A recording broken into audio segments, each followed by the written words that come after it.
Hey, how are you? So I was hoping the Coronacast would just be a one-off podcast, but as it looks like we'll be dealing with the coronavirus for quite some time, I'm bringing it back for a few more episodes where I'll be talking to friends and contacts in China who hopefully have already been through the worst of it. So today we'll be talking to my buddy Dylan, who stayed in China throughout their entire quarantine, and now the country is slowly starting to open back up. So maybe he can shed some light on what the light at the end of the tunnel is for people in the US. And then maybe in episode 3, I'll bring back that drunk scouser that you saw in the first one.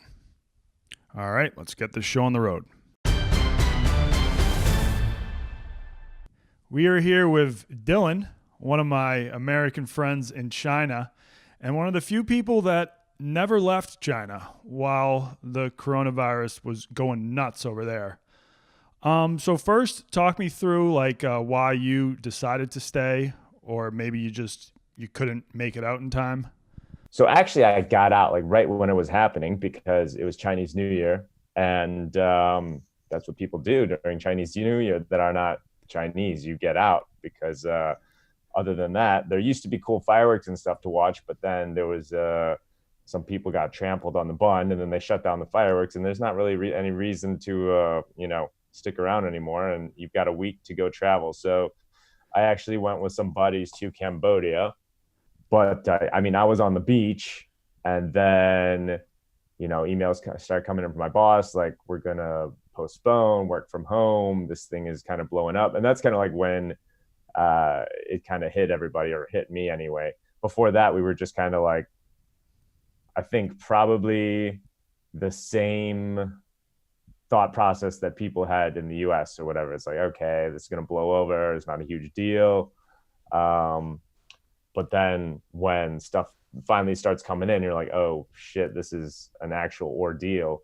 Then you're like, okay, I guess we're in for this. But as far as that, I wasn't going to fly straight from Cambodia back to the States. I was going to, show back up and see how it all went down, I guess. When it had officially became a huge deal in China, I had so many people coming up to me at the office in New York and just being like, so what's the deal? What's the deal? And it's like, I'm not really the expert on this. Like, I have no idea. It seems pretty bad in China. You don't have a main line to everything that's going on in Wuhan. No, because I had already been back in the U.S. for a month. Actually, I left for the U.S. December 28th. So I was back in the US before this was even on the map out in China. But just like everybody at Barstool knows me as the China guy. So they would be walking up to me and be like, so what's the deal with this? Do we have to be worried? And yeah, for the first 2 months, even while it was bad in China, I would be like, yeah, I mean, it's really fucked up in China, but it doesn't seem like it's something we need to worry about. And I told that to a lot of people.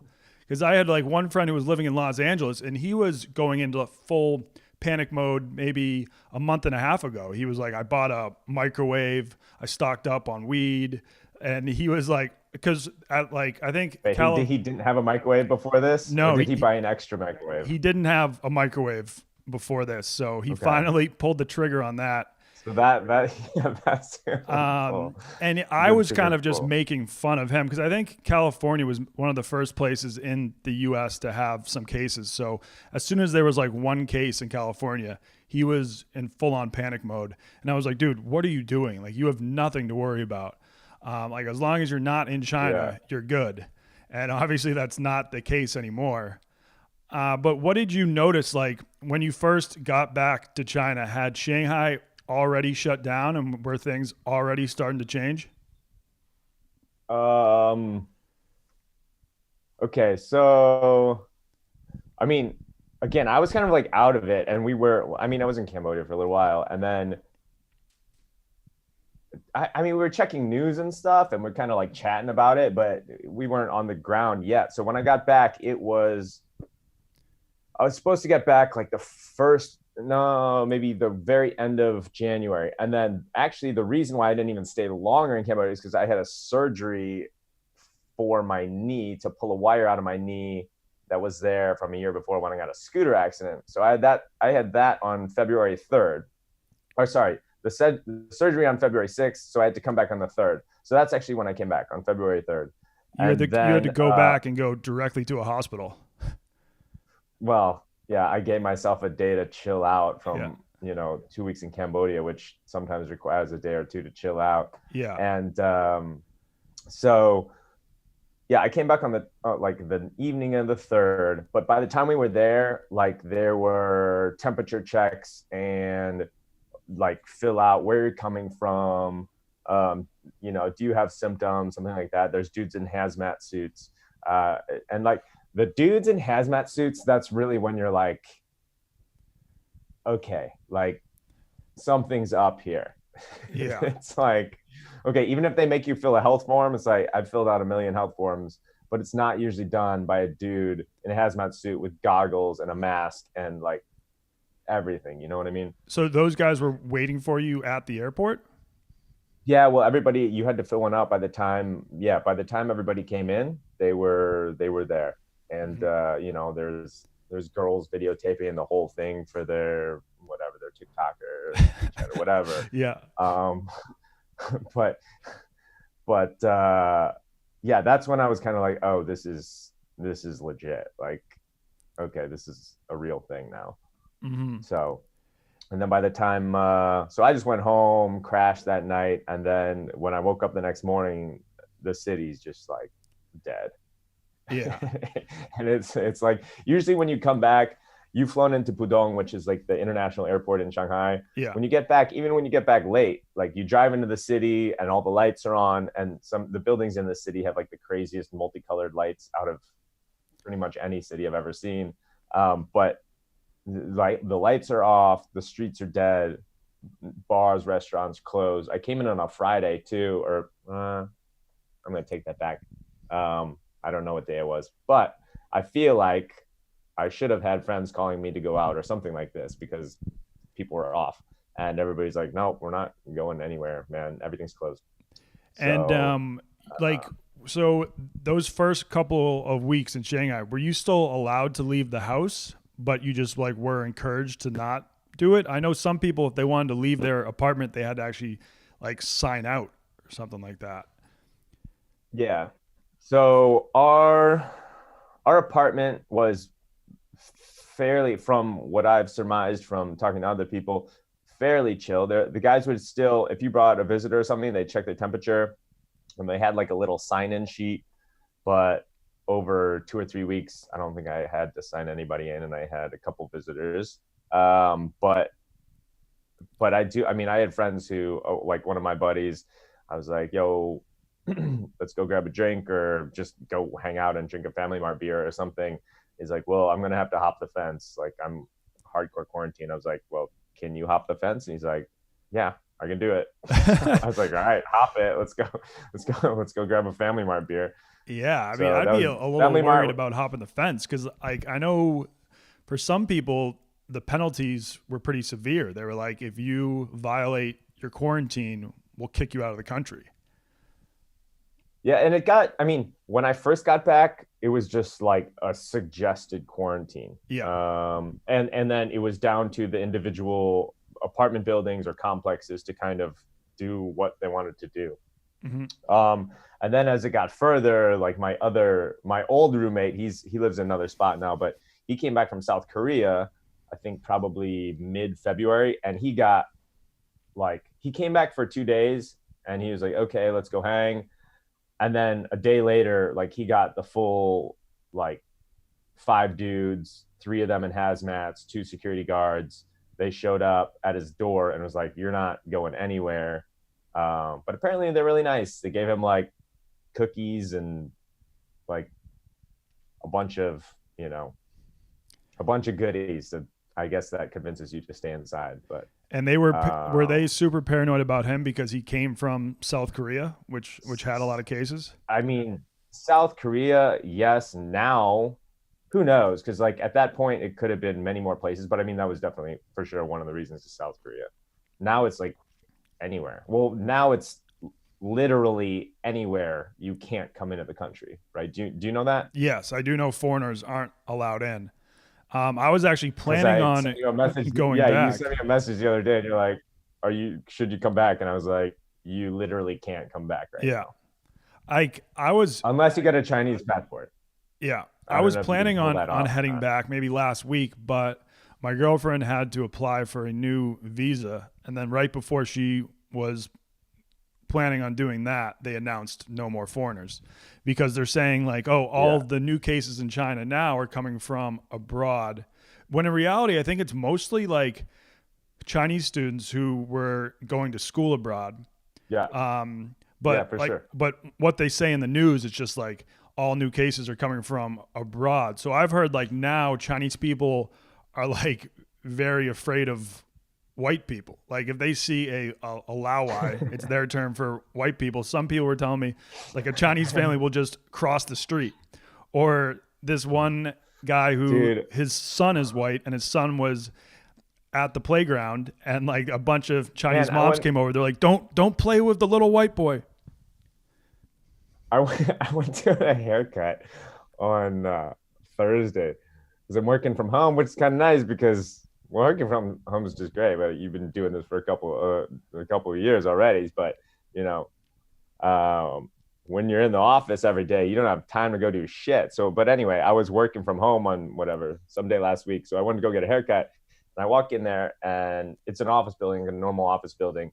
And I'm used to it at this point. When you walk into most office buildings, they take your temperature, they make you write down your name, your number, whatever, sometimes passport number.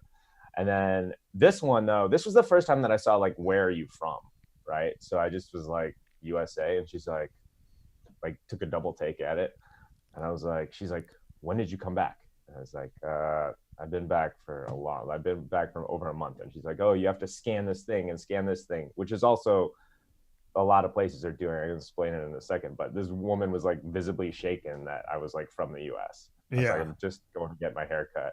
And then while I was up there getting my hair cut, the dude that was getting my haircut got like a message, and he's on the phone, and he's like, oh, wait, did you talk to the woman downstairs? I was yeah. He's like, oh, she's just calling to make sure that you're actually here getting your haircut. And I was like, okay, yeah. Yeah. That's usually happening. It was a super fast transition from people in the US being afraid of Chinese to then Chinese people being afraid of Americans. Yeah, right. Like that switch happened in the span of like a week. Yeah. Like it's an interesting, I don't know, it's an interesting thing, I feel like. I don't know. Yeah, I mean, have you been seeing a spike in xenophobia over there? A spike? I mean, China in general. I don't know what they were like before. Yeah. A spike in xenophobia. Nah, I don't know. I've heard of a couple people, a couple bars or off-take instances from, not myself. I haven't. But somebody said, "Oh, we're not letting in foreigners, and we're not letting in blah blah blah." But who knows? Could be hearsay. I haven't experienced it firsthand. Yeah. So I'm also not like, I'm not the most Chinese-looking person you met, but I'm not also the most white person you met. So I don't know. I might fly slightly under the radar. I don't know. I'm sure.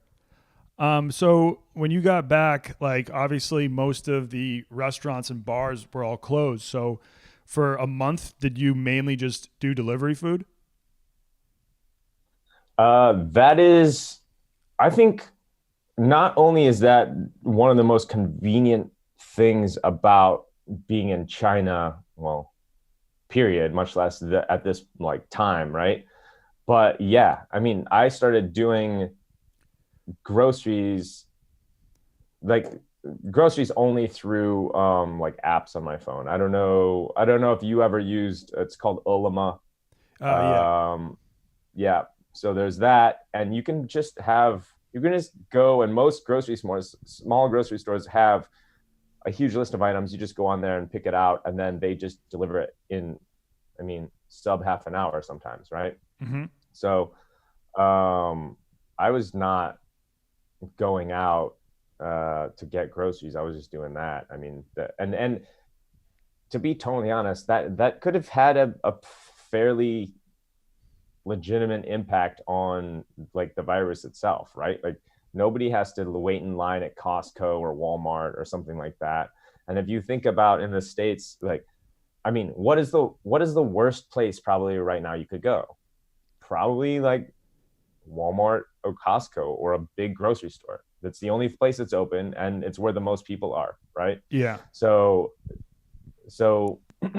people were not like wanting to go to hyper like big supermarkets, stuff like that. They were just ordering either through e-commerce or, I mean, people have all heard of Taobao, or like it's basically Alibaba's e-commerce site, right? So either order on there, or you do these kind of smaller phone apps that go, it's like in the States, I don't know if they have anything like it for grocery stores, but they definitely have like Uber Eats or something. But here they do everything. You can have them Yeah. go to the drugstore. You can have Well, them go to the grocery store. You go grab whatever you want. yeah. Well, I know they do have some sort of online grocery shopping apps in the US, like what's it called? Instacart and Peapod or Okay. something like that. But I've Yeah. talked to a few people that, like, when the quarantine first hit the US, they tried using those apps, and half of the things on the app would be, We're gone. yeah, we're gone. We're gone. Yeah, we're Yeah. just completely out of stock. But in your Hmm. case, like, were you ever seeing shortages of anything? Of like stuff that I needed? No. All right. I mean, I know that people couldn't get masks, right? Like, I mean, that's a different in the States. They were telling people not to wear masks. I don't know. That's a whole nother issue if we want to discuss whether that's legitimate or not. But the fact is that here, every single person you see is wearing a mask. I've seen people wearing 2 or 3 masks, right? Like people are doubling up, right? They're double bagging it. But yeah, so I mean that was gone. Hand sanitizer as well was rough. I didn't ever try to buy hand sanitizer, but we did try to grab some masks. But my roommate Mike, his family is in medical stuff, and they shipped us over like a box of masks from the U.S. actually, and now I think we should probably ship them back, right? I don't know. Yeah. Yeah, probably. Yeah, my friend like does a lot of import and export in China, and like he was like, "Hey, the factories I work with are making masks again. If you guys need them in the U.S." And he was like, "I can get you a good deal on 10,000 of them." So Oh God, maybe I'll try to. great deal on 10,000 masks. Yeah, that's the low. I just say That's the minimum. The minimum order quantity that we can do. I have to say, I feel like I don't know which buddy this is, but I feel like you got WeChat. I don't know. I feel like sometimes you have people on WeChat, and you have those kind of sketchy people on WeChat that you're not really sure about. Like sometimes they're a little Oh bit yeah, I weird. only You know only about see, you only 10% of my contacts. yeah, you only see their what they post, right? So you don't really know them. But some of them you can kind of like put them into a bucket, like a not really sure about this guy or this gal. Yeah. But I swear to God, like that same bucket, at least here in China, those are the people that were like reselling masks and like trying to sell sanitizer and shit. Yeah, I don't know if I would But trust them. Well, I know now, like yeah, if I told my company, hey, should we do like a fundraising effort to buy a lot of masks from China? I know like China just sent Spain a bunch of ventilators, and I think like 80% of them didn't work or something like that. yeah, So now like I mentioned it to one person. They're like, dude, I don't want to buy anything from China right now.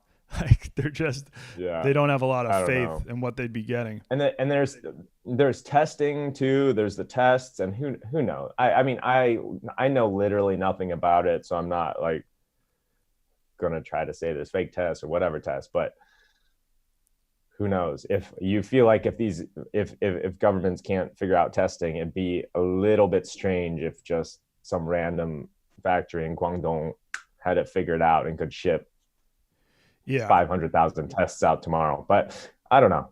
That's just the skeptic in me, I guess. Speaking of being a skeptic, like all the rage now in the US and what most people are talking about is how China isn't reporting their real numbers, because like now that US has surpassed China in number of cases, number of deaths, they're all like, Yeah. well, we didn't really surpass them. It's just that China is not reporting the real numbers. Not reporting them. Is that something that local Chinese people believe too? Because I know at one point when it was really bad in Wuhan, people were furious at the government because the doctor that first tried to warn the Chinese government about coronavirus, they silenced him, and then he later died of the virus. And at that point, if I went on WeChat or Chinese social media, it was just Chinese people complaining about the government, which you usually don't see.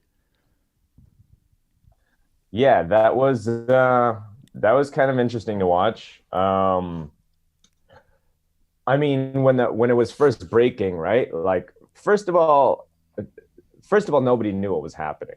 I mean, I personally didn't know what was happening, and everybody's trying to figure out what's going on in Wuhan.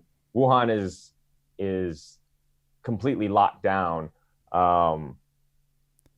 So there's nobody's really going in and out, and there's talks of like WeChat accounts getting shut down and stuff like this. So how do you get information necessarily? Nobody really knows what's legit and what's not. So I'm just going to say that, first of all. But then second of all, like, if you're the authorities or if you're the medical experts or medical personnel there, like, you don't know what the hell's going on either, to be totally honest. So I'm not trying to I just think that's the reality. If you're a doctor and your entire hospital is completely overthrown by a virus that you just found out about a week ago, like, how do you tell who has it and who doesn't? If the US still hasn't got their testing up to speed, like, how are they supposed to have their testing up to speed, when they literally just found out about the virus a week ago? So are the numbers lower than the actual count that were actually existing? Yeah, I mean, of course, like, it has to be, right? It's not, they didn't test everybody because they couldn't, because there were people, they just didn't have enough supplies, they didn't have enough tests, they didn't have enough of anything, really, right? So for sure, the numbers, I mean, okay, again, my assumption would be that probably the numbers would be higher than are reported.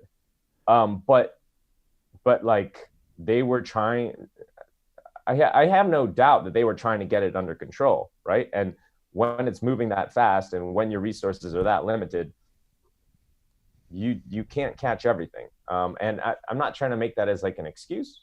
It's just kind of like, yes, of course, that's the reality.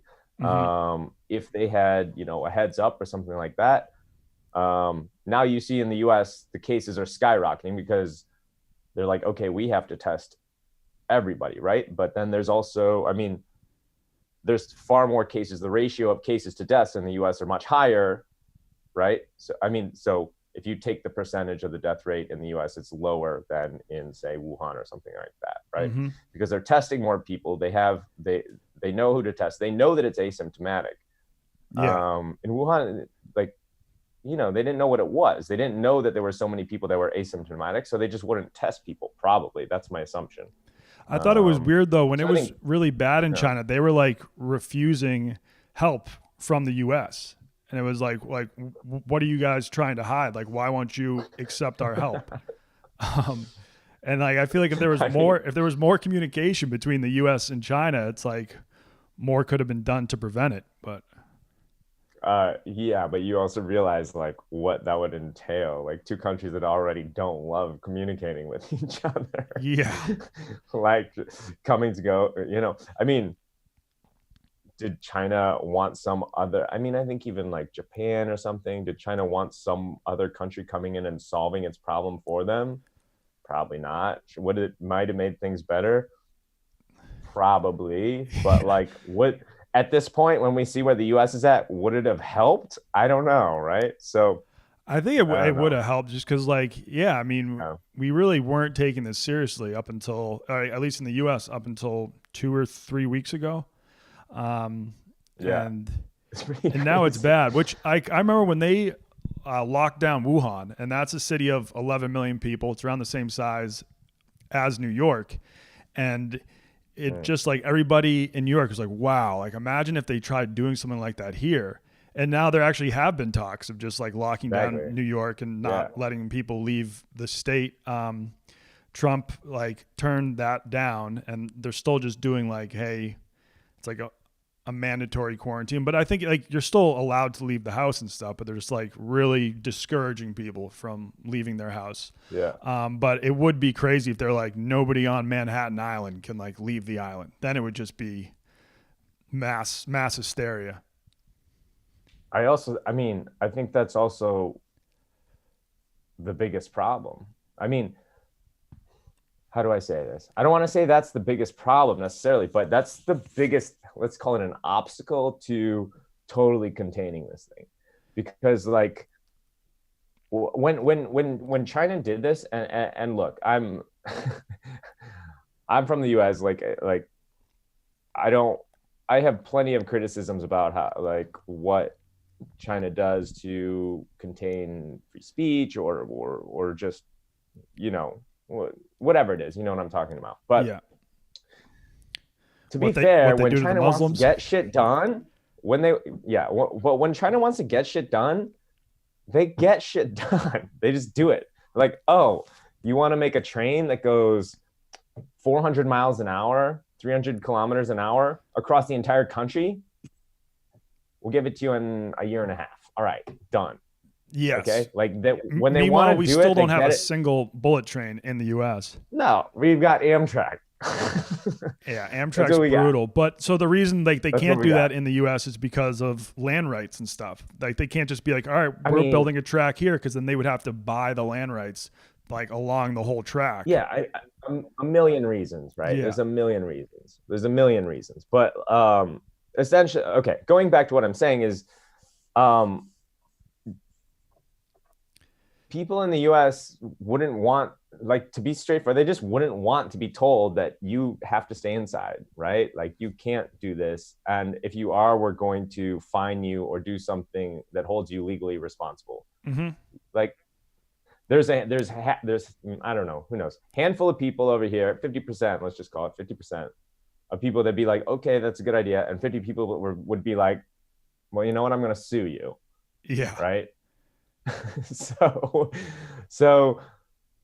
it's just not as simple as that. Whereas in China, it's like, here's what's happening. We're going to do it. And that's that. And that's that. Like, you don't have a choice. Okay. Yeah. Yeah. And you know what? It sucked for a month and a half, but it seems to have been fairly effective. Mm-hmm. I don't know. But yeah. I mean, that's definitely one of the challenges of the US. And the other big one is that, like, they shut down like road traffic. Like I look out my window now, there's like, there was no traffic. Like, there were no cars on the road. Whereas if you told somebody in New York, like, how many people do you think right now in New York are like, okay, I'm going home, look after my parents, and they're bringing it to wherever they're going, right? I mean, yeah, there's a lot of drama in the U.S. that a lot of the rich New Yorkers have like gone to their vacation homes all over the country. Some of them have been heading up to Cape Cod, and I know Cape Cod residents get pissed off if they see a New York license plate up there. And there's a bridge that connects Cape Cod to the rest of Massachusetts, and there's been talks of just closing the bridge. So yeah, like even around where my parents live, when people see a New York license plate, they're getting pissed off and posting about it on Facebook. But yeah, so the only way the streets of New York are extremely quiet now. It seems like the majority of the people there are taking it seriously, but they're not like taking it seriously because the U.S. says you're not allowed to leave your house. They're taking it seriously because like we've tried to frame it like, hey, stay inside and save the country. So now it's just most people staying inside because they're like, okay, this is the only thing that will shorten the quarantine and lower the amount of cases. Well, however you got to do it. I mean, that's what you got to do. Yeah. Should have been done sooner, probably. Like how many weeks did the quarantine last in Shanghai? Okay. So basically, let's see. I left on like the 23rd. I came back on the 3rd and it was essentially shut down. Actually, you know what? I think exactly on the 23rd or the 24th is when they shut down Wuhan.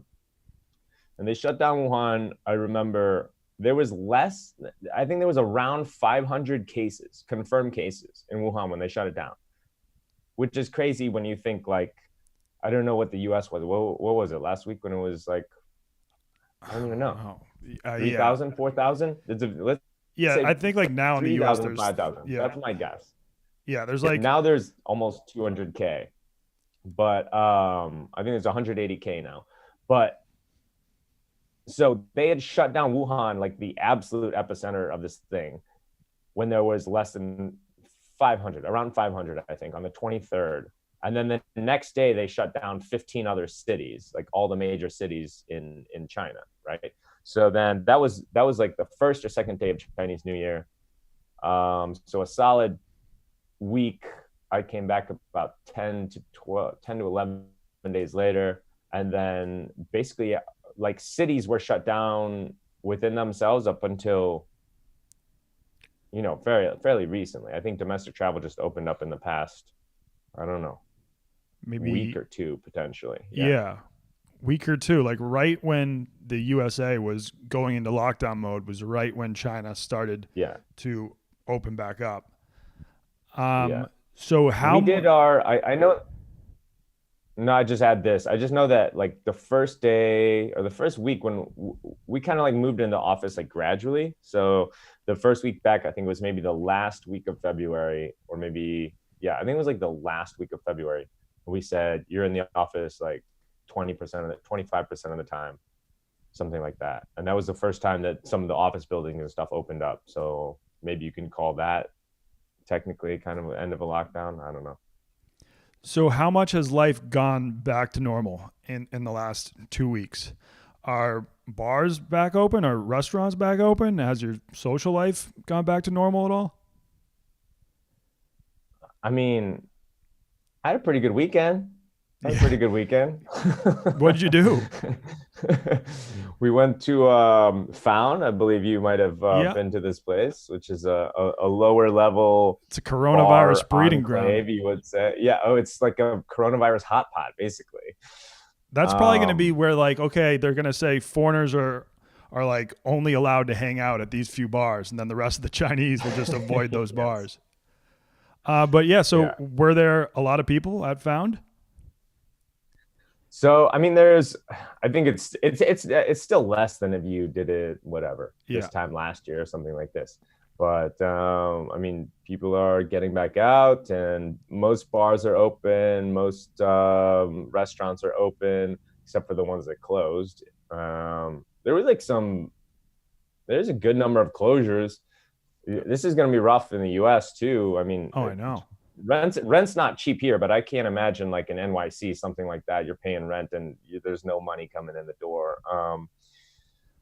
But like, like Stone Brewery closed down, which, I mean, that's a big San Diego like beer brand, and they closed down here. I know they were profitable. There's some other like they had some great food too. They had it was an oxtail grilled cheese. That was incredible, but I guess I'll no longer be eating that. It's not. We had our last lacrosse draft there as well, but they're donezo. And where else? A couple other bars and restaurants closed down as well. So, are there some new rules? Like, there's only a certain amount of people allowed at a table in a bar, or there's only a certain amount of people allowed inside the bar? So I tried. So So I don't know if you guys are on. Well, you got your girlfriend there, but like, it's a great time to be on Bumble or Tinder. Like, everybody's swiping. Yeah. Everybody's swiping. Because they know that they can't meet someone like because they can't leave. They can't. Yeah, you can't go anywhere. What else are you gonna do? But like, say if you met someone on Bumble, though, you can still invite them to your place. This is where this is going. This is where this is going. I messaged this girl on Bumble. I said, like, yo, let's meet up, blah, blah, blah, blah. We set up to meet at this coffee shop, and I go meet her. It's like not the middle of the day, but whatever, 4 or 5 o'clock. And she shoots me a message like right before I get it on there. And she's like, they can only seat 10 people in here, and I'm the 10th one. I was like, okay. So you want to go for a walk? Yeah, so I go in there, and like I'm trying to push that. Like, are they really gonna kick me out for being the 10th person in here when like this girl's already here, whatever. I go and I sit down, and whoop, like the like waitress comes over and it's like, sorry, there's already 10 people in here, you can't stay. And so I'm telling the girl, like, okay, let's grab a coffee and we'll go for a walk again, like in the park. Like there's literally a park right across the street. So we grab it, we walk outside, and then we're about to walk into the park, and then I see that they had like closed off the entire park, and there's like a security guard there. I was like, nah, we can totally sneak under this like closed off thing and just go like walking. And then the dude's like, nope, nope, nope, and completely shut it down. So we just went for a little stroll down the street, but like, you're like, oh, well, I guess that now the only safe place to go is back to my apartment. There you go. Yeah. That's it. That's the only option. But it's anyway. Now that was a couple weeks. That was a few weeks ago anyway. But now it's basically it's pretty much open. We like, you can go out to dinners. Most places are pretty full. And yeah, some of the bars. I mean, there was like dancing the other night at the Down and Found. So it seems like it's trending towards being okay. Yeah. I mean, that seems nice, but here in the US, a lot of people are worried because they don't really see a light at the end of the tunnel. Like at one point, Trump was like, oh, the country will reopen on Easter. Now it looks like it's not going to be on Easter. The governor of Virginia, I think he announced that people shouldn't really be going outside until June 10th. But then he said that date could change. But it's like, okay, I'm fine with staying inside for the month of April, but if I end up having to stay inside for the month of May too, I'm going to start losing my mind. Yeah, it's a bit much. You're locked inside, and all the gyms are closed too, right? So like, you're not like, yeah. Well, the nice thing, yeah, I guess you can go for a run, but yeah, I'm in South Carolina right now, and there's a lot of land around here where we could like walk to a pond or something like that. But the people I know in New York, it's like the most they do is like at the end of the day, they'll do a walk around their block, making sure they stay further than 6 feet away from another human being. And like, if you're living alone right now in New York, it's like, okay, yeah, your only contact with the outside world is a couple walks around the block. And then like where you can't even really talk to people. And then you just go back up in your apartment. And so it seems pretty lonely for those people. But at least like down here in South Carolina, like the weather's been great. And if I wanted to go for a jog in a park, I think I can still do that. That's good. There's better than you can do here. It's not easy to, well, they shut down the parks, right? We tried to go for a little lacrosse catch action, like while it was going on, and they had the whole thing shut down. We couldn't do it. We were, do you know I mean, most of the complexes here have them, like kind of they're basically set up for, let's say, older generations, and in like the complexes, they have these, what do you call it? I don't want to call them gym equipment, but lack of a better term. Of course. Yep. Like I've done like a video on that. It's like a Chinese gym. It's the weird things that the elderly do to, like, I don't know, improve their circulation. I mean, there's just a string and two handles and no weight involved, and it just, So they've got some of these behind our building, and the only one that's, even worth doing anything on is they have like a pull-up bar. So it was like me and my roommate, that was our only, like, that's all we could do. Let's go down there and do pull-ups. That's about it. You could do some dips maybe on this other machine, but that's about it. Have they reopened movie theaters in China? So they, I saw an article that they were going to open them at the beginning of this week, but with one seat between every other seat. And then I guess they turned around and they nixed the idea. Yeah, because they're worried about a second wave of cases there. Which, as they should be, though. Yeah, because there's a lot of people who are carrying the virus and just don't know. Because some people don't show symptoms at all. Like I hope, I've never really shown symptoms for it. But I hope I'm not a carrier, because for like the month before it got bad, I was just traveling all over the place. I mean, yeah, you could. It's really I mean, if you were to design a virus, I feel like it would really be up there. Like this would be one of the like, if you were a virus, this is what you would kind of want to be almost. I mean, it's like you can be asymptomatic for up to 2 weeks, sometimes more. Yep. Nobody knows you're hanging out. You can do whatever you want, and then like you cause enough havoc to kind of, make your mark on the world. And then like there's nobody knows what to do. Like they kind of know what you are because there's a couple coronaviruses, but you're this new thing. Mm-hmm. And the symptoms aren't too bad, but still does a decent amount of damage. You're right. Because if it was a super bad virus that just killed like most of the people that it got, then it would eventually burn itself out. Be done. Yeah. Because it would be horrible for maybe for like a month, and then it would be gone because like all of the hosts that it infected would have died. But this one is just lingering and still wreaking havoc in the healthcare system here, and pretty much healthcare systems all over the world. I mean, one big reason why people in China freaked out here, and people didn't freak out in, let's just say, the U.S., is because people here and in Hong Kong went through SARS, right? Yeah. So, I mean, I SARS was in 2003, so that was how old am I? Like 17 years ago. So I kind of remember it going through, but I don't remember it being that big of a deal because whatever. Because it wasn't that whatever I was doing when I was 22 or something. Yeah, it wasn't that big of a deal because I guess me and you were both back in the U.S. then, and it never like spread that far outside of China. They had a lot of cases in the Toronto, like around Toronto, but I think there was only like maybe 5 cases in the U.S. and 0 deaths, something like that. It was a very small number.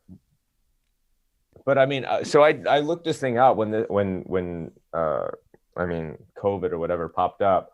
Not that it's hard to look up. I just Wikipedia, whatever. They should show a couple things about it. But I mean, this thing was brutal. Like I think it was like 10%. Yeah. Mortality rate, something like that. Which is that's pretty legit. That's pretty legit. Like 1 out of 10 people. Yeah. Okay. And but what was the total amount of people that died from SARS? I don't think it was very many. I think it was under 1,000. I think it was under 1,000. But it was been like 10,000. No, I don't know. Well then, no. Oh well, then I guess this is going to be way more deadly. It's super deadly, and the incubation was only like a few days, like 2 or 5 days or something like this. Yeah. So once you got it, you were in the hospital, and you weren't spreading it. Mm-hmm. But then you died. So people were like super scared of this thing. And so anybody who lived through that and it's also a coronavirus, right? So anybody who lived through that and then hears, oh, we got a new one, they're like, well, shit, right? So I think that's one reason why this region of the world kind of got their shit together pretty quick. I mean, Hong Kong got their stuff together, Taiwan as well. I think that's all a part of it, right? Taiwan has done a great job. There's been like... They've done well, yeah. But I think it's because they're very like cautious about China and very worried about China. So I think as soon as they heard about it, they kind of just closed their borders because they're like, all right. Yeah, that could have been like, just a great excuse, right? They're just like, let's just shut it down. They don't trust a word China says. So the moment they said like China was like, oh, it's not that bad. They're like, it's horrible. It's fucking horrendous. We gotta close up shop. Yeah, you were right about SARS. It only killed like around 800 people. So yeah, I think it's just because once you had it, you were in the hospital. Yeah, and people were like, "You're donezo." Yeah. Yeah, I mean, the coronavirus is a weird thing because I think if either me or you got it, we'd be fine at the end of the day. We would just feel like shit for a week. Fine. But then there are random cases where it's like, oh yeah, a 26-year-old just died from coronavirus. So some people apparently just have really bad reactions to it. But I feel like the majority of the people dying are people that already were sick in some way. And then, I definitely had a 3 to 4 day stint where I was just hypochondriacing and thinking that I had it. But mhm. yeah, but Well, yeah, I mean, I go had like a into it. sore throat for maybe 3 days, but with the sore throat, I never had a bad cough or anything. And I feel like a cough is one of the Yeah. main symptoms of it. Yeah. I was feeling a little bit off, and then I would like feel my head and like feel my neck and be like, oh man, is that a fever? But I don't have a thermometer. Is that a fever? Not sure. I think I feel better now, but not sure. Not Yeah. really sure. It's like, and then after about 2 or 3 days, I was like, dude, you're being an idiot. I think we're okay. Yeah. I mean, like the main concern is just that if I got it or anything, I would never want to even see an old person, you know? And like, even right now, it's like, Yeah, exactly. I wouldn't want to be hanging out with my parents or my grandma, like just in case there's a small chance that I'm a carrier or anything like that. Yeah, for sure. Like I would never. I mean, before like everything went down in the US, I was like vaguely. I mean, it just crossed my mind, right? Like, what if I need to go home and just make sure my parents are cool? But now it's if I went home, I would definitely just go to a hotel and sit there for more than 14 days, Yeah. 20 Yeah. days You wouldn't probably, really be doing your parents a and favor by just heading home right now. just showing up, right? Yeah. Right? Yeah. So, yeah. Anyway, I don't think I'm going home right now. I think I'm hanging out for a bit. All right. Well, Nobody's any going anywhere right now. yeah. But Well, thanks for talking with me. I guess you have shown people that no, yeah. if they just wait it out long enough, hopefully life will go back to normal.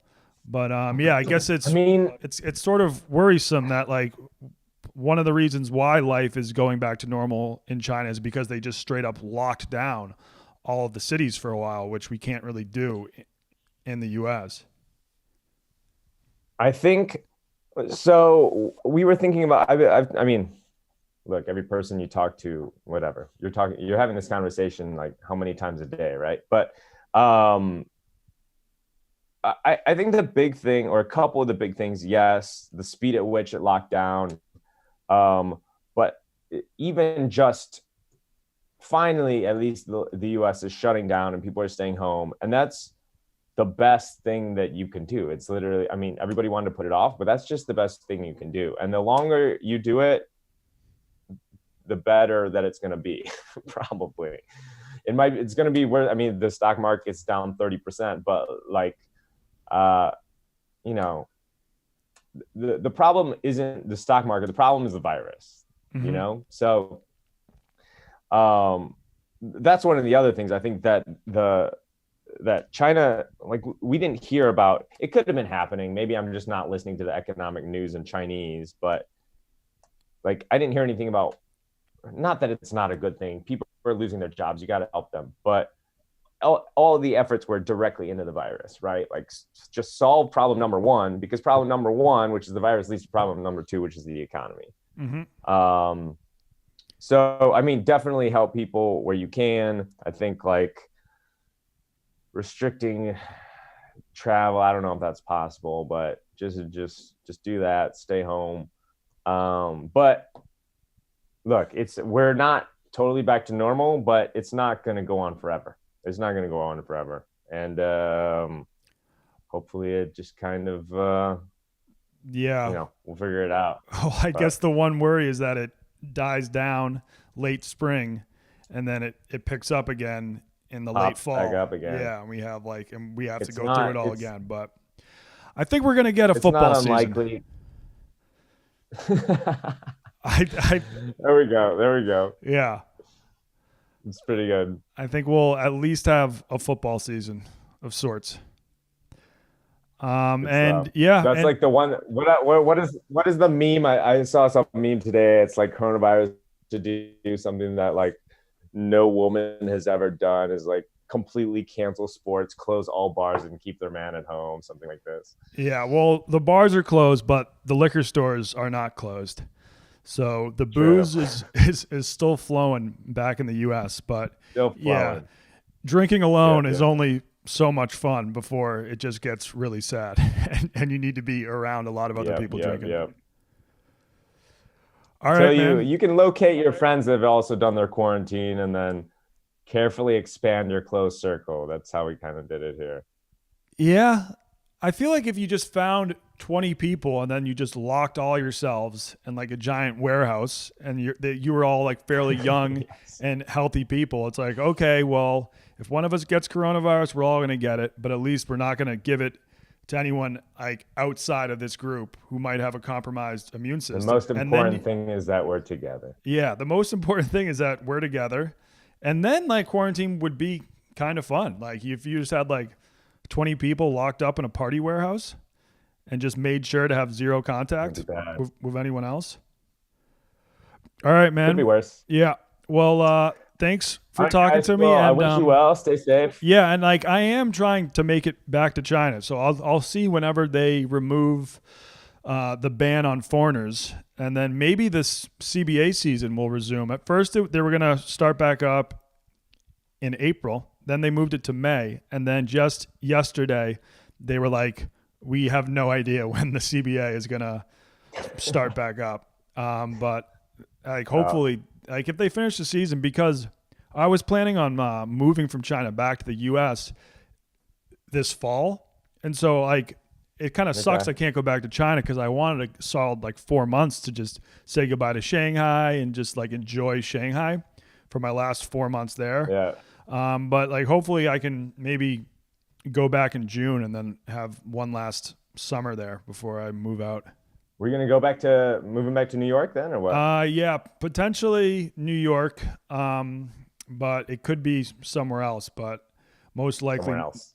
yeah, I'm not sure. But It looks most like Hong Kong Sevens probably canceled as well, eh? Hong Kong, yeah. Well, Hong Kong Sevens has been postponed until October, and Okay. the Summer Olympics obviously have been postponed. That as I was well. planning on Yes. on being at the Summer Olympics. So that's a shame. I actually had already paid for an Airbnb, so I need to Oh see man. if I can get Oh reimbursed geez. for that. All Yeah. right. Well, stay safe, man. I'll talk to you soon. Yeah, you too, man. Good to talk to you. Stay safe. Peace. Peace.